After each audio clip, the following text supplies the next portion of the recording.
हर साल लाखों लोग हज के लिए सऊदी अरब जाते हैं। इस साल भी भारी संख्या में लोग हज के लिए गए, लेकिन भीषण गर्मी की चपेट में आने से कई हज यात्रियों की मौत हो गई। मौत के मामले अभी भी सामने आ रहे हैं। ताज़ा रिपोर्ट की माने तो अब तक मरने वाले हज यात्रियों की संख्या 1000 में है।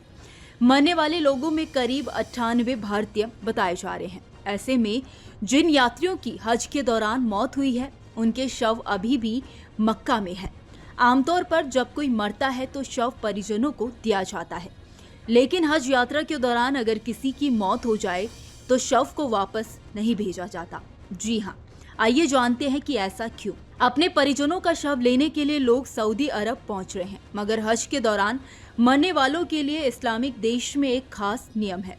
हज के दौरान मरने वाले लोगों के शव को सऊदी अरब उनके देश वापस नहीं भेजता है। अगर हज के दौरान प्राकृतिक कारणों या दुर्घटना के कारण किसी की भी मृत्यु हो जाए तो शव को उनके देश नहीं भेजा जाता, बल्कि सऊदी अरब साम्राज्य में प्रचलित प्रथा के अनुसार उनके ही देश में सपुर्दे खाक किया जाता है। किसी के परिजन की मृत्यु होने पर उनका डेथ सर्टिफिकेट हज सीजन के पूरा होने के बाद सऊदी अरब सीधे मृतक के रिश्तेदार या उनके परिजनों को भेजता है।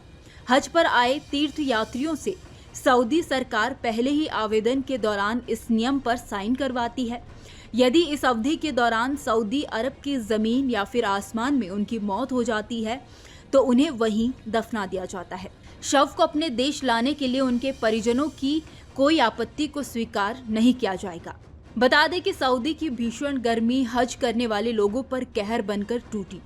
हीटवेव की वजह से अब तक 1000 लोगों की मौत हो गई है। न्यूज एजेंसी AFP ने अलग अलग देशों के आंकड़ों के आधार पर यह जानकारी दी है। एक अरबी डिप्लोमेट ने बताया है कि मरने वालों में करीब 658 हाजी अकेले मिस्र के हैं। वहीं कई लोग अब भी लापता हैं। आपको बता दें कि इस बार 14 जून से लेकर 19 जून तक हज यात्रा की गई। हज यात्रा में इस साल करीब 18 लाख हज यात्री हज के लिए पहुंचे हैं।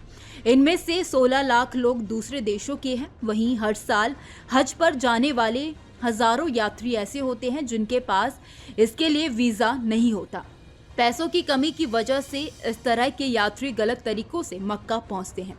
जब हज यात्रा शुरू हुई थी उस वक्त सऊदी का तापमान 44 डिग्री सेल्सियस दर्ज किया गया था, लेकिन हज यात्रा खत्म होने तक सऊदी का तापमान 50 डिग्री सेल्सियस के पार पहुंच गया। 17 जून को मक्का की ग्रैंड मस्जिद में तापमान 51.8 डिग्री सेल्सियस रिकॉर्ड किया गया था। माउंट अराफात की इबादत के साथ हज के ज़्यादातर रिवाज दिन में किए जाते हैं। इसके लिए हज यात्रियों को लंबे समय तक बाहर धूप में रहना पड़ता है।